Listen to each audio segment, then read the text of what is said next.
Lybra, welcome to Anti-Racism Live. I'm so glad to be here. This is such an honor.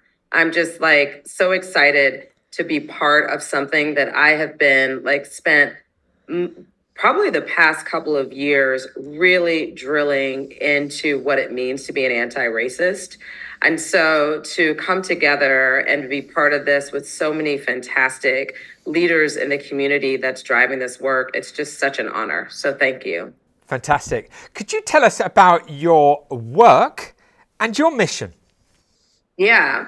So I am somewhat new to this anti-racism work, and I'm going to be very specific about it because I am a DEI professional. I've been in the DEI space for almost 20 years on the corporate side. So working at companies like American Express and Morgan Stanley, PayPal, most recently Twilio. And in 2020, as everybody knows what happened in 2020, besides this health crisis, there was a reaction, a response to the killing of George Floyd. And I think a lot of people, although the work that you all have done is really stemming from what's happening globally and what's been happening globally, 2020 was something that happened in the US with the killing of George Floyd. And a lot of people and a lot of companies were like, we've got to figure out something. I was brought in to a particular company to drive their anti-racist efforts. And I'm going to be 100% honest with you, Jeremy. In 2020, I didn't know what that was. I thought it was another name, an alternative name for diversity, equity, and inclusion. So I was like, sure, I can do that because I've been doing it for so long. But it wasn't until I started doing the research and reading and connecting with all the resources that are out there and learning about what anti-racism is. Some of the resources is what you all have been, some of the partners and the speakers and the connections that you all have had around anti-racism and anti-discrimination. I just thought it was another function of DEI. And so my mission at that moment in 2020 was to really uncover what anti-racism means. How does it translate outside of the US? And how can a company or how can companies start to adopt that and shift away from traditional diversity efforts to really thinking about equity for all people, which is what anti-racism is. So that has been my commitment and my mission. It was mission driven because it was driven by a particular company, but as an individual, it's something that I've really shifted my thinking and my approach to life through an anti-racist lens.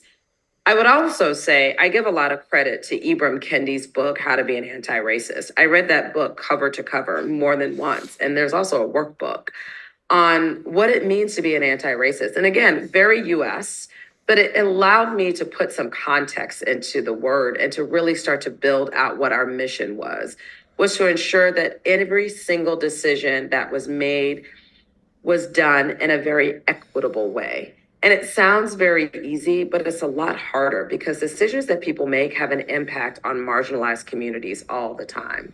We create policies, practices, even just day-to-day functions that are made based off of what we would call a white supremacist idea, a very majority or white majority idea, never considering the impact of these decisions, policies, and practices on marginalized communities.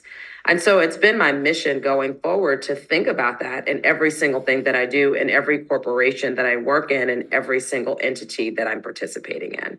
So it was a very, very long answer to your question. No, Lybra, it's exactly what we wanted to hear. And thank you for being so kind of clear. I mean, listen, this is all about information that's inspiring and engaging to people who are watching. And so, we're all very pleased to hear all of your thoughts. I want to ask you, why is the 21st of March, the International Day for the Elimination of Racial Discrimination, so important to you? I have to say, I didn't even know about it until recently, but now I am 100% all in. I think when you're doing this work, and you know this, Jeremy, for all the work that you have done, you get caught up in it. And sometimes you can forget. There needs to be a stage, a day where everybody is 100% focused on this. That's why I think it's so important. I think that people think they're doing all the things, and there's different ways that we can talk about elimination of racial discrimination. There are different ways to actually define it in different contexts. But I don't know that everybody's coming together. There's a meeting of the minds in one day to really focus on this particular issue. So I think it's important just for focus. I think it's bringing people in. I think there are people that on the periphery don't even know this. So if you dedicate one day internationally where everybody is thinking about it, you are starting to build awareness, but also I believe the policy piece is even more important. And to your point about the work that you're doing, this is about prompting action. If you're not dedicating one particular day, people don't have the access, they don't have the education, they don't have the resources. It's not necessarily, it's ongoing, but you need one day where everyone's focused on it. And there's also an end point and a start point that, every single year we're going to talk about this, and it holds people accountable. So I absolutely love, and this day, I think it's super critical and super important to the actions, but also there's accountability. And I think the accountability needs to be in the form of policies, practices, and laws. And if you don't have a dedicated day where people are held accountable to that, then we're just continuing to just run like on a hamster on a wheel, not going anywhere fast. Lybra, thank you. Amazing answer. Thank you. Completely agree with everything that you just said. I want to ask you, the 21st of March, the International Day for the Elimination of Racial Discrimination, Anti-Racism Day, where do you feel the global community is in relation to eradicating racism? Jeremy, that's like, we're nowhere. I mean, we're nowhere. We are so far behind in this. And I live in the US, so I can speak specifically for the US, but having lived and worked outside of the US, we're nowhere fast. And it's really disappointing because what I am observing and seeing and experiencing is we're going back to the 1960s at that time in South Africa where there was a riot. We're going back to the 60s where the civil rights movement within the US and outside of the US, we're really, really coming together and gelling to say enough is enough. We're literally going back to that. I've actually started to reread all of the stories and the books and the teachings and watching speeches from the 60s, because sadly, it's so much more relevant now than it was even 20 years ago. So in other words, our community, we are so far behind. And part of it is that we have so many things going on. We are a global entity right now, and there are wars, and there are still people that are fighting to be heard, to be considered, to be accepted, and also for there to be equity. And that's what anti-racism is really all about. But we are very far behind as a global community. I also don't know that everybody is aligned on what this means. I don't know that everyone is aligned or truly understands what anti-racism is, how we get there, and and if we all have a common goal. And since we don't have that common goal, unlike the civil rights movement, it was like, we just want to make sure that there is, that people feel like they're free and they're able to actually live the way humans and are supposed to live, which is the right for all the things, to vote, to eat, to feed their families, to navigate life without feeling that there's violent threat to who they are based off of the choices that they make or the choices they didn't make based off of their skin color or their religion or any of their beliefs. We are still at that crossroads. So I am a little concerned, and not a little, I'm all the way concerned about where the world is right now. And I just don't know that we have one common goal or one common way that we're going to eradicate this, nor do I know that we have a lot of people that agree with what we're doing. Yes, Lybra, we're seeing an increase, as we know, in racism. And you talked about, sort of going back to where we were in the 60s. The hatred that we're seeing on the streets, the divide in our communities as a consequence of the recent wars. I mean, there's a lot of wars going on in the world, but we are seeing something that's just tragic. And I wonder, you've talked about your assessment there of the situation, but do you think we can turn this around? And what sort of pillars would you like to see being put in place in order to do so? I do have hope. I do have hope because we've seen it. We've seen it happen. And I do think that certain groups fared very well through the civil rights movement in the 1960s. I'm not a historian, but I know from being a Black woman in this world what I'm afforded versus what I bet my parents were not in the 1960s. However, now that I'm in a different arena and I'm doing things that my grandparents could never do, I'm faced with even more racism. Like you can go 2 steps forward to be slapped in the face 8 steps back. So I don't know. I can't say that I have all the answers, but I do think there needs to be a concerted effort to fight for, and it needs to be a progressive and very proactive effort to promote equity at all costs. And it is the pillars within anti-racism. It's to fully understand when white males that are cisgendered males have power and a platform and prestige and don't fully understand. I'm not white male hating at all. That is not what I'm saying. But when you don't understand your privilege and your power and how your privilege and power continues to create these divides within other marginalized communities, then it makes it very difficult for us to actually move forward to start to eradicate it. I do think there are people that don't really understand what that is. They don't understand what that means. They don't understand, as a white cisgendered male with power and privilege, how not acknowledging that other groups don't have that and doing something to actually level the playing field. Well, it's not a zero-sum game. Doesn't mean you're going to lose out, but actually understanding that, we've got to pivot these laws and these policies, because I think it's all systemic, to ensure that there's equity for all people. It creates a problem. So if we're not having that acknowledgement out with a group of people that are like, you know what, we really need to move forward, we're going to be on our back foot. So I do think one of the things we need to do is get powerful people who believe this, who understand how important it is to eradicate discrimination. And I'm not saying that and let me just be clear about what I mean by racial discrimination. These are systemic issues. I'm not saying that people aren't able to use the water fountain. I'm not saying it's that. But I think a lot of people are like, I'm not a racist. I don't discriminate against this. I have neighbors that are this, or I'm not homophobic. I know a gay person. I'm not saying that. I'm talking about the systems by which people are operating, voting, places to live, access to clean water, access to just be able to pray and do whatever they need to do in a safe place that's safe. They don't have that. And I think that what people that are in power who make these laws don't fully understand and acknowledge that when you don't have that access, you are not able to actually be and live as humanly possible as someone that actually does have that power and access.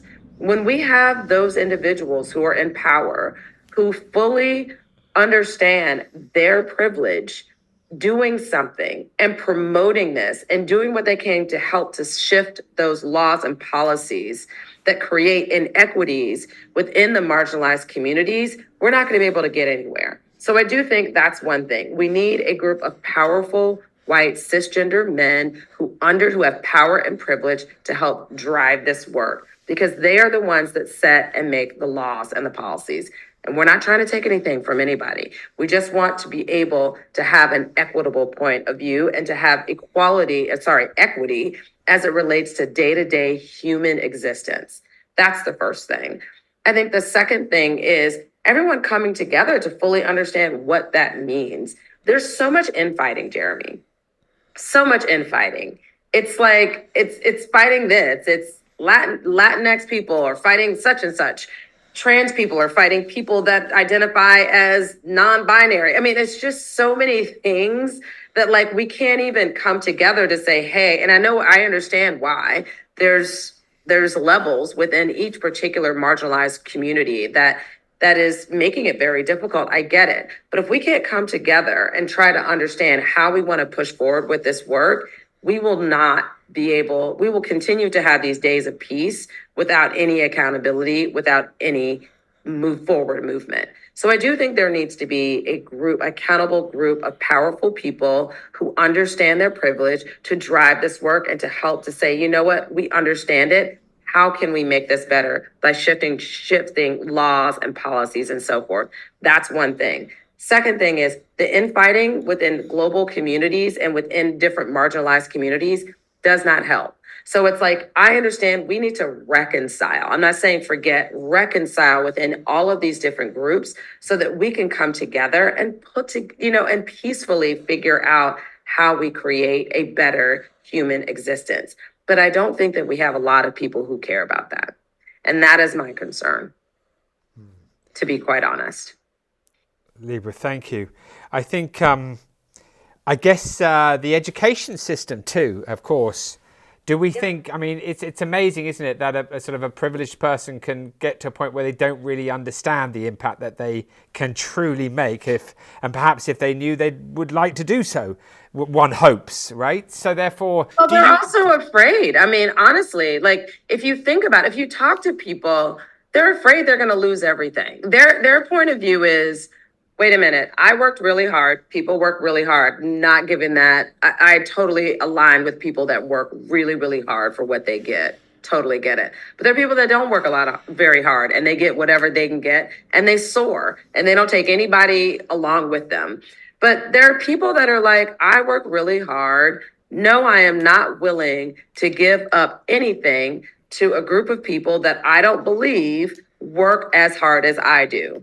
That's the rub. Yeah. That's not a thing. You know what I mean? Like this idea that I'm not, I've heard a lot of people say, I'm not privileged. I worked really hard for what I needed and I got it. And so if I can do it, you can do it. Notwithstanding or understanding their privilege just by their skin color, their gender, and their orientation. And they don't see that as a privilege. They think that, oh, I've had rejection. Everybody has rejection. That's called life.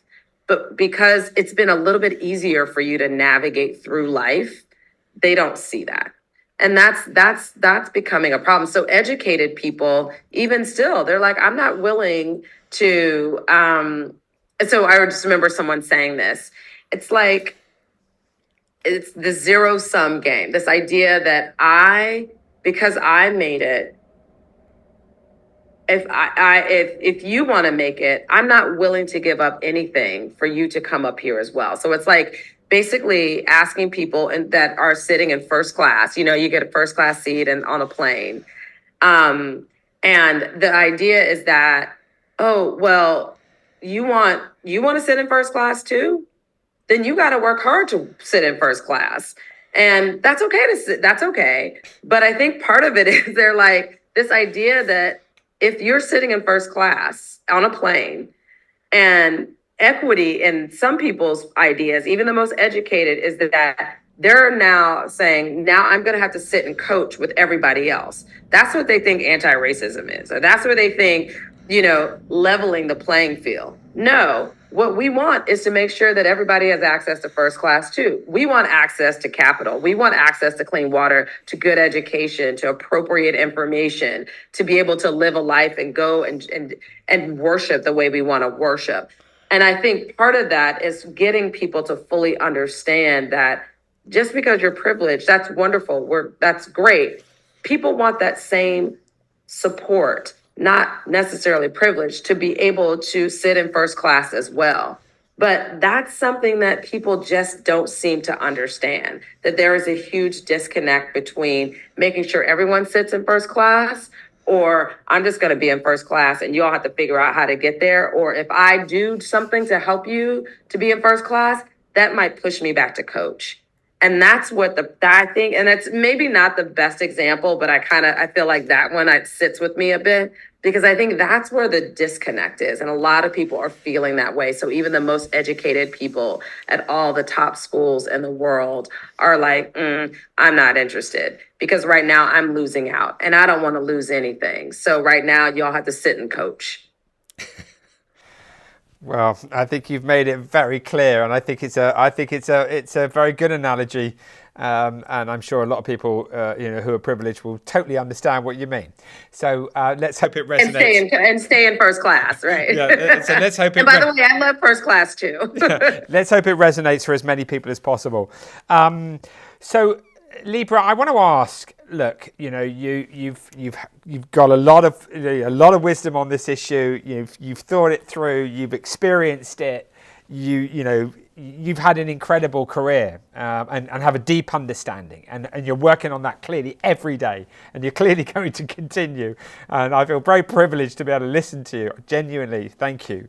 And what I want to ask you is, like, where'd you get the hope from? I mean, whether it was George Floyd, whether it's the thought about going back to the 60s, whether it's the inequality, the lack of diversity, the lack of inclusion that you see. Of course, there are some things where it's very positive, and there are some good things happening. But on the whole, as you said, it feels like we're going backwards. Now, when that's happening, where do you personally draw the hope from?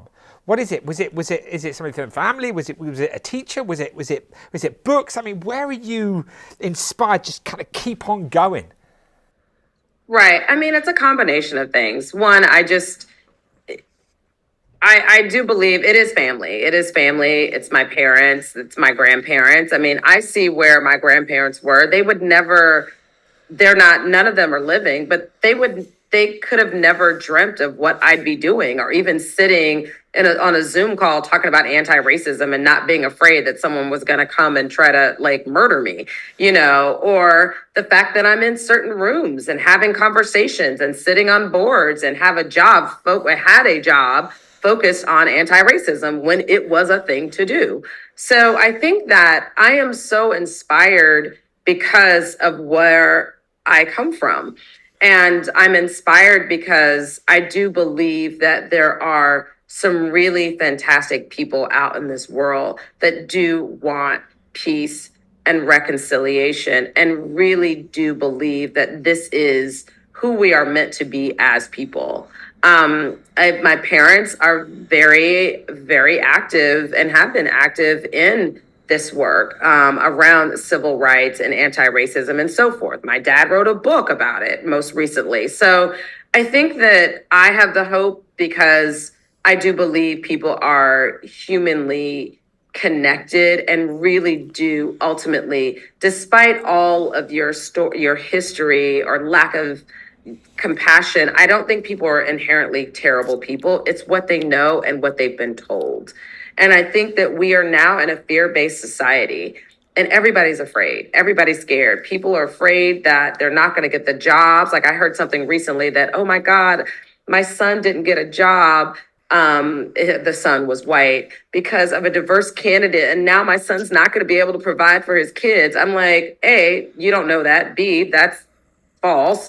And C, welcome to my world every day. You know what I mean? And so it's just, people are just literally afraid.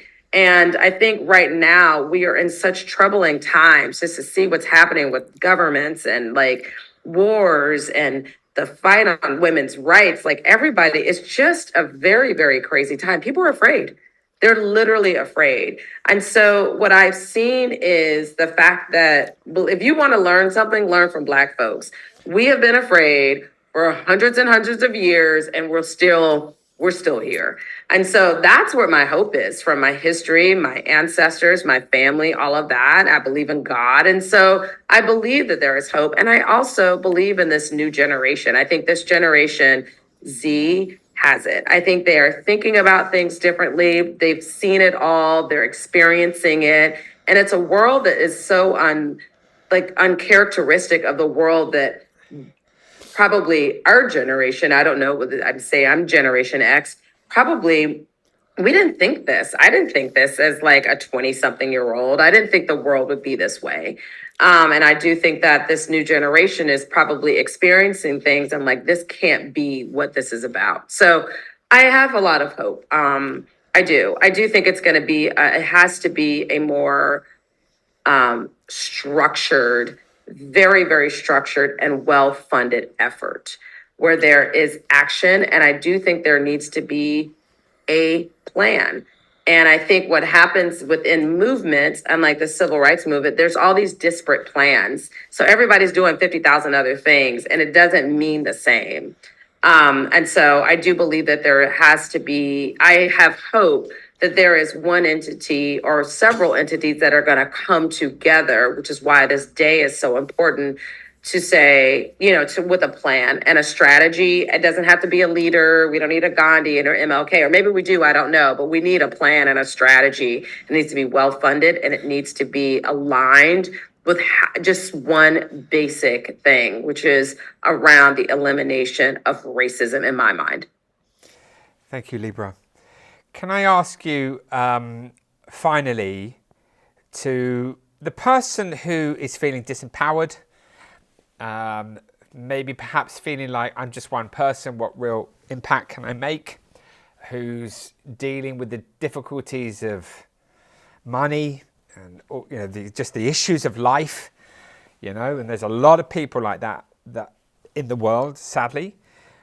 What would you say to them in relation to them getting a sense of actually that they can play a role in this elimination of racial discrimination? Yeah, I mean, you have to understand these movements were not started by a bunch of rich people, then power, then privilege. Every single movement within every single country was started probably by laborers or farmers or people that felt disenfranchised. And so keep doing it. Like it's not, I say this in that for those that are feeling disenfranchised, you're never disenfranchised because history has shown that the folks that are struggling the most are the ones that start this movement. It is typically grassroots up. It's never top down, because if it were top down, it would be more corporate but it has to make sense for the groups that are being impacted. And so my advice, I mean, I don't know what advice is. I don't know but just keep pushing. I think organize, have a plan, have a strategy. It comes in organization and coming together as a group and an entity. I think where I see a lot of organizations fail, and I said this earlier, was that there's too many disparate movements and that everybody has different goals. And sometimes your goals get met. Sometimes they do. I actually just read something where the National Action Network, which is a US based organization led by Al Sharpton, has been picketing outside of Bill Ackman's office. Bill Ackman is a billionaire who basically came out and basically said DEI is dead. And I was looking at pictures, and these weren't a bunch of corporate people, and there weren't a bunch of Wall Street folks picketing. These were disenfranchised people who are angry and upset by his comments. And they are the ones that are rallying around the National Action Network. So I'm saying this, yes, continue working, find a group of people and get your voices heard. And it's hard to do and it's hard to say because you don't know how that's going to impact your job, impact your day-to-day. In certain countries, it may or may not be safe. So I would say do it in a safe way. But there are always organizations out there that are ready to rally. Lybra, finally, I mean, is there anywhere where we can go to find more information about yourself? I mean, are there any resources that you recommend or any particular books or anything? I mean, listen, there are great books out there. I mean, I think that, like I said, Ibram Kendi's How to Be an Anti-Racist was one of my favorites. I think it educated me on what it means to be an anti-racist because I didn't know what it was. Honestly, I didn't know. I think Heather McGhee's The Sum of Us is a great book. It's about the zero-sum game. People that are like, I'm not quite sure how this works. There's tons of information and podcasts about the elimination of racism. But more importantly, and I do want to plug my dad's book because I think he has done such a beautiful job. It's called This Is My Story, This Is My Song. And it talks about him growing up in Mobile, Alabama, and and all the trials and tribulations, but it also talks about his spirituality and this hope of what it will be for him as he's encountered so many different obstacles. I mean, he was in school at Alabama State in Montgomery when MLK was giving those speeches, and they told students not to go to these rallies, and he could have lost a scholarship or not. So there's just so many resources out there. I mean, I can't even begin to tell you. Just, I'm sure there's anti-racist networks and elimination of racism websites and podcasts and dailies. I think there's just a myriad of information. Here's what I would say.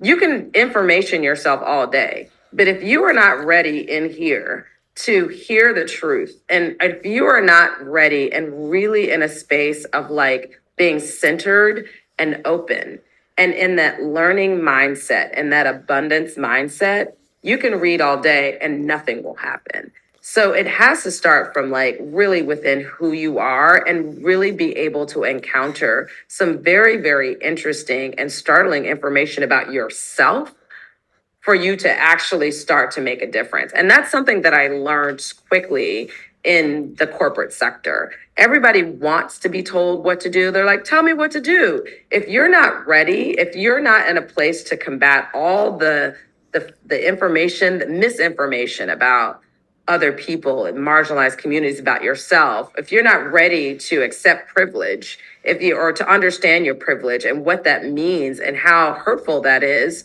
to you, and how it, like you said earlier today, prompts a behavior change, all this information will just go in one ear and out the other. And then you form very, very dangerous opinions about DEI being dead, or people are very happy and there's no such thing, and women are fine not having abortions, or whatever the information is that's false.